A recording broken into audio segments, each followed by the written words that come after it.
Hello guys, welcome to our YouTube channel. ഞങ്ങൾ ഇന്ന് ഗുരുവായൂർ പോവാണ്. മണിക്കുട്ടന്റെ ഫ്രണ്ടിന്റെ കല്യാണമാണ്. അതെ ഗൈസ്, അപ്പോൾ മണിക്കുട്ടൻ്റെ one of the best friend ആയിട്ടുള്ള ശ്രീജിത്തേട്ടൻ്റെ കല്യാണമാണ്. ഗുരുവായൂർ വെച്ചിട്ടാണ്. അപ്പോൾ ഞങ്ങൾ ഗുരുവായൂർ പോവാണ്. അപ്പോൾ ആലുവയിൽ നിന്ന് ഞങ്ങൾക്ക് 5:24 ട്രെയിൻ. അപ്പോൾ ഞങ്ങൾ വന്ന് ടിക്കറ്റൊക്കെ എടുത്തു. 5:20 ആയപ്പോഴത്തേക്ക് ഞങ്ങൾ എത്തി. ടിക്കറ്റൊക്കെ എടുത്തു, വെള്ളമൊക്കെ വാങ്ങിച്ചു. ഞാൻ വിചാരിച്ചു അമ്പലത്തിൽ കയറണ്ട, അപ്പോൾ ഒന്നും കഴിക്കണ്ടെന്നൊക്കെ വിചാരിച്ച് വെള്ളം മാത്രം കുടിച്ചുള്ളൂ കേട്ടോ. എന്നിട്ട് ഞങ്ങൾ കുറച്ച് നേരം ഇരുന്നപ്പോഴത്തേക്കും ട്രെയിൻ വന്നപ്പോഴത്തേക്കും ആളില്ലാത്തൊരു ബോഗിയിൽ ഞങ്ങൾ ഓടിച്ചാടി കയറിയിരുന്ന് സീറ്റൊക്കെ പിടിച്ച് രണ്ടുപേർക്കും ഉറക്കം ക്ഷീണം ഉണ്ടായിരുന്നെങ്കിലും ഞാൻ ഉറങ്ങിയില്ല. മണിക്കുട്ടൻ കയറി അപ്പം തന്നെ കിടന്നുറങ്ങി. പിന്നെ ഞാൻ ചുമ്മാ ചാരി കിടന്നൊക്കെ ഉറങ്ങിയിട്ട് കുറച്ച് നേരം. അതിന് മണിക്കുട്ടൻ ഒരു തൃശ്ശൂരൊക്കെ ആയപ്പോഴത്തേക്ക് എണീറ്റു. അങ്ങനെ ഞങ്ങൾ കുറച്ച് നേരം ഇങ്ങനെ വീഡിയോസൊക്കെ എടുത്തു ചുമ്മാ. പക്ഷേ ശരിയായൊന്നുമില്ല, വെറുതെ വീഡിയോസൊക്കെ അവിടെ നിന്ന് സൈഡിൽ പോയി എടുത്തു. കുറച്ച് നേരം ഇങ്ങനെ അപ്പോഴത്തേക്കും ഞങ്ങൾ ഗുരുവായൂരെത്തിക്കഴിഞ്ഞ് ഞങ്ങളൊരു ഓട്ടോ പിടിച്ചിട്ടാണ് അമ്പലത്തിലേക്ക് പോകാൻ തീരുമാനിച്ചത്. അപ്പോൾ ഓട്ടോ ചേട്ടനും മണിക്കുട്ടനും അന്യായ വർത്താനം കേട്ടോ. പിന്നെ വിശേഷങ്ങളൊക്കെ പറയാൻ തുടങ്ങി.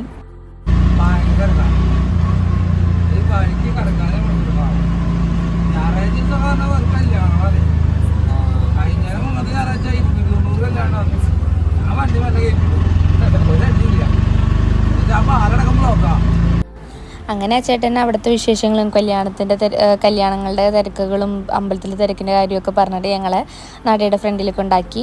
അപ്പോൾ നടയുടെ ഫ്രണ്ടിൽ ചെന്നപ്പോൾ തന്നെ അവിടെ കുറേ മല്ലിപ്പൂ എന്നിട്ട് വയൽ വന്നത് മുല്ലപ്പൂക്കെ ഇരിക്കണതാണ്. അപ്പോൾ ഞാൻ മണിക്കുട്ടിയുടെ അടുത്ത് എനിക്ക് മുല്ലപ്പൂ ഇല്ലായെന്ന് വെച്ചപ്പോൾ മണിക്കുട്ടി ഇങ്ങനെ നോക്കിയിട്ട് മുല്ലപ്പൂക്കെ വാങ്ങിച്ചു തന്നു. മുല്ലപ്പൂ വാങ്ങിച്ചു തന്നിട്ട് ഈ മുല്ലപ്പൂ കുത്താൻ ഉള്ള പെടാപ്പാടാണ് കാണുന്നത്. അപ്പോൾ ഞാൻ മുല്ലപ്പൂ വാങ്ങിച്ചപ്പോഴത്തേക്കും എൻ്റെ കയ്യിൽ സ്ലൈഡില്ല. അപ്പോൾ ഞാൻ മുല്ലപ്പൂ വെച്ചിട്ട് ഒരു കടയിലേക്ക് കയറി ചെന്നതും ആ ചേട്ടൻ സ്ലൈഡ് ഇട്ട് റെഡി ആയിട്ട് നിൽക്കണം. അപ്പോൾ പിന്നെ അവർക്ക് ശീലമായല്ലോ ഇങ്ങനത്തുള്ള ഇതൊക്കെ. അപ്പോൾ അതുകൊണ്ട് വേഗം തന്നെ സ്ലൈഡൊക്കെ എടുത്ത് തന്നു. അപ്പോൾ ഞാൻ സ്ലൈഡൊക്കെ വാങ്ങിച്ചിട്ട് മണിക്കുട്ടി അടുത്ത് പറഞ്ഞൊന്ന് കുത്തിത്താന്ന് പറയാണ്. അപ്പോൾ മണിക്കുട്ടിനെ അത് ഊരാനേ പറ്റുള്ളൂ. മണിക്കുട്ടി പറയാണ് ഇതെന്താണ് ഊരാതിരിക്കാൻ വേണ്ടിയാണ് ഇവരിങ്ങനെ കുത്തി വെച്ചേക്കണേന്നൊക്കെ ചോദിക്കുക.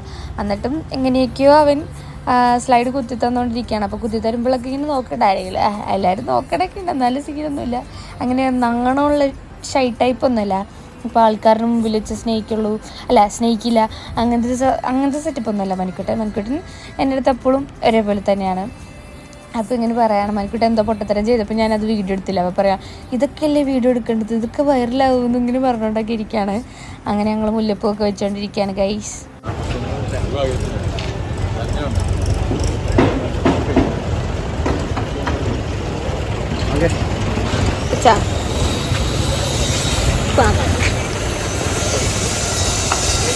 അങ്ങനെ മുല്ലപ്പൊക്കെ വെച്ച് കഴിഞ്ഞപ്പോഴത്തേക്കും ഞങ്ങളുടെ ശ്രീജിത്തേട്ടൻ പറഞ്ഞത് 10:30 ആകുമ്പോഴാണ് കല്യാണം. കാരണം ടിക്കറ്റൊക്കെ എടുത്ത് ഇതൊക്കെ ആകുമ്പോഴത്തേക്കും നല്ല തിരക്കൊക്കെ ആയിരിക്കും. അപ്പോൾ 10:30 ആവും കല്യാണം എന്ന് പറഞ്ഞപ്പോൾ ഞങ്ങൾ എന്തായാലും 7:45 8 മണിയായപ്പോൾ എത്തി.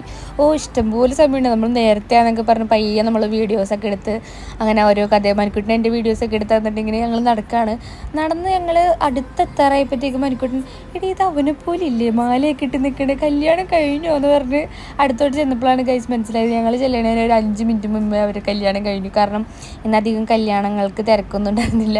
അപ്പം അവർ ചെന്ന് ടിക്കറ്റൊക്കെ എടുത്തപ്പോൾ തന്നെ അവർ പറഞ്ഞു സമയം കയറിക്കോളാൻ പറഞ്ഞ് അങ്ങനെ വേഗം കെട്ട് കഴിഞ്ഞായിരുന്നു. അപ്പോൾ ഞങ്ങൾക്ക് കെട്ട് കാണാൻ പറ്റിയില്ല. പിന്നെ ഞാൻ അവിടെ നിന്ന് നടയിൽ നിന്ന് തൊഴുതിട്ട് മിക്കവാറും അല്ല, ഞങ്ങളുടെ കല്യാണവും ഗുരുവായൂർ വെച്ച് നടത്തണമെന്നൊക്കെയാണ് ആഗ്രഹം. അതെൻ്റെ ആഗ്രഹമല്ല, എൻ്റെ അമ്മേൻ്റെ ആഗ്രഹമാണ്. അങ്ങനെ അമ്മ പറഞ്ഞു ഇപ്പോൾ ഞങ്ങളുടെ രണ്ടുപേരുടെ ആഗ്രഹമാണ്. അപ്പോൾ ഗുരുവായൂരപ്പൻ്റെ അനുഗ്രഹമൊക്കെ ഉണ്ടെങ്കിൽ ഞങ്ങളുടെ കല്യാണം ഗുരുവായൂർ വെച്ചിട്ടായിരിക്കും. അങ്ങനെ ഞങ്ങൾ ഫോട്ടോ സെക്ഷനൊക്കെ എടുക്കാൻ വേണ്ടി ആ ഒരു അമ്പലത്തിൻ്റെ ഓരോരോ മൂലയ്ക്ക് പോകണം. അപ്പോൾ ഞാൻ കുളത്തിൻ്റെ അവിടെയൊക്കെ പോയി ചുമ്മാ കാലൊക്കെ നനച്ചു. എന്നിട്ട് ഞങ്ങൾ അമ്പലത്തിൻ്റെ ബാക്ക് സൈഡിലായിട്ടും എല്ലാവരും മെയിനായിട്ട് ഫോട്ടോസൊക്കെ എടുക്കുന്ന സ്ഥലത്ത് തന്നെ ബാക്ക് സൈഡിലും സൈഡിലും ഇവിടെയൊക്കെ ആയിട്ട് ഫോട്ടോസൊക്കെ പോയി എടുത്തു. അവരുടെ കൂടെ പോയതുള്ളൂ, അവരുടെ ഫോട്ടോഷൂട്ട് കേട്ടോ.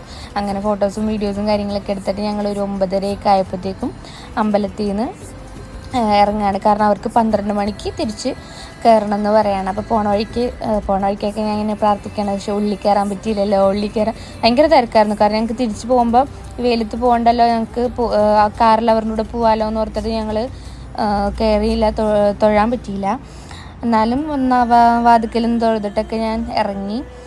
പിന്നെ കടയിൽ കയറിയിട്ട് ഞാൻ പുളിമിഠായി അങ്ങനെ നൊസ്റ്റാൾജി ആയിട്ടുള്ള കുറച്ച് മിഠായികളൊക്കെ വാങ്ങിച്ചു. അതേനെ ഇന്ത്യൻ കോഫി ഹൗസിൽ കയറിയിട്ട് മണിക്കുട്ടൻ ഞാൻ മസാല ദോശ, മണിക്കുട്ടൻ പൂരിയും കിഴങ്ങറിയും പറഞ്ഞു. ഈ കറി കണ്ടാൽ തന്നെ എല്ലാവർക്കും മനസ്സിലാവില്ലേ ഇന്ത്യൻ കോഫി ഹൗസ് ആണെന്ന്. മണിക്കൂടും ചോദിക്കാതെ എന്താ റെഡ് കറി എന്നൊക്കെ ചോദിക്കായിരുന്നു കേട്ടോ എൻ്റെ അടുത്ത്. അങ്ങനെ ഞങ്ങൾ ഫുഡൊക്കെ കഴിച്ച് കഴിഞ്ഞിട്ട് അവർ പാർക്കിങ്ങിലായിരുന്നു. അപ്പോൾ അവരെ വെയിറ്റ് ചെയ്ത് നിൽക്കുകയാണ്. അപ്പോൾ ഞങ്ങളിങ്ങനെ അവർ വെയിറ്റ് ചെയ്ത് നിൽക്കുന്ന ടൈമിൽ ഭയങ്കര ചൂടായിരുന്നു. ചൂടെടുത്ത് ഒരു രക്ഷയില്ല ഗൈസ്. ചൂട് ആ ഒരു ടൈമാണെങ്കിൽ പോലും അത്യാവശ്യം നല്ല ചൂടുണ്ടായിരുന്നു. വേർത്ത് കുളിക്കണമായിരുന്നു ഞാൻ. അങ്ങനെ ഞങ്ങൾ പോവാണ് ഗൈസ് എന്നൊക്കെ പറയുന്നതാണ് ഈ വീഡിയോയിൽ കാണുന്നത്. അത് വോയിസ് ഒന്നും ഞാൻ ഇടുന്നില്ല. അങ്ങനെ ഞങ്ങൾ കാറിലൊക്കെ കയറി വീട്ടിൽ പോവാണ്. അപ്പോൾ ഈ വീഡിയോ ഇത്രേ ഉള്ളൂ. അപ്പോൾ എല്ലാവരും സപ്പോർട്ട് ചെയ്യുക. അടുത്ത വീഡിയോയിൽ കാണാം ഗൈസ്. ബൈ.